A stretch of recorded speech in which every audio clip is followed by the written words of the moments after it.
నిన్న రాత్రి అంటే నిన్న సాయంత్రంగా తిరుమలకి సంబంధించి ఏపీఎస్పీ పోలీసులు ముగ్గురు వాహనంలో ఫుల్గా మందు కొట్టి ముందు రోడ్డుండి కొట్టి ఆ తర్వాత తిరుమల దాకా చేరుకొని అక్కడ కారు టైరు అంటే వాళ్ళు వెళ్తున్న వెహికల్ కారంట గారి అది ఆ వెహికల్ ముందు జీపు పేలిపోయి ఆగిపోవడంతో అప్పటికి అందులోంచి దిగి ఒకటి పారిపోయాడు సిరాజుద్దీన్ అనేవాడు.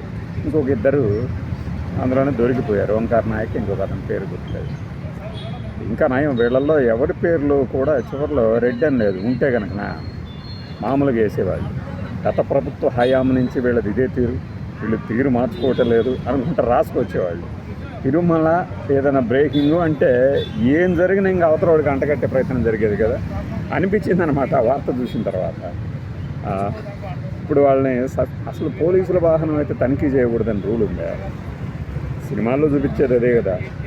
దోషులు పోలీసు వాహనాలను దొంగతనం చేసి అందరూ పారిపోతూ ఉంటారు, ఎప్పుడో పట్టుకుంటారు. ఇక్కడ కూడా అదే జరుగుతుంది కదా. ఈ ఏపీఎస్పీ పోలీసు వాహనం అనే కదా. ఒకవేళ అలిపిరి దగ్గర ఇంకేదైనా ప్రమాదకరమైన మనుషులు కనుక వెళ్ళుంటే ఏం జరిగి ఉండేది? కాబట్టి ఏంటంటే ఏ వెహికల్ అయినా పోస్ట్ దగ్గర చెకింగ్ చేయాలి. చెకింగ్ చేసే వెహికల్ని అంటే సరే అదేటు కింద పైన అందరినీ చెక్ చేస్తూ వెళ్తూ ఉంటుంది కాబట్టి దాన్ని చెక్ చేయలేదంటే అర్థం ఉంది. పోలీసు వాహనం కాబట్టి చెక్ చేయలేదట. వీళ్ళకి తెలియదా 300 పాయింట్స్ వచ్చిందట. మరి మందు కొట్టి పోలీసులు పైకి వెళ్ళి అక్కడ ఆగిపోయారు అంటే దాని అర్థం నేను అనుమానిస్తుంది ఏంటంటే వీళ్ళకి అలవాటు అన్నమాట మందు కొట్టి పైకి వెళ్ళటం. ఈసారి బయటపడిన వాళ్ళు ఎంతమంది ఉన్నారో లెక్క తీయండి. పోలీసులే కాదు ఎన్ని వాహనాల్లో అసలు బ్రీత్ అనలైజర్ టెస్టులు కూడా జరపాలి వాహన డ్రైవర్లకు తిరుమల.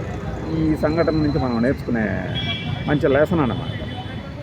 నేను చెప్పిన విషయం మీకు మొదటి 3 లైన్లో అర్థమై ఉంటుంది. ఇది వార్త ఎందుకు కాకుండా పోయిందనేది. బై.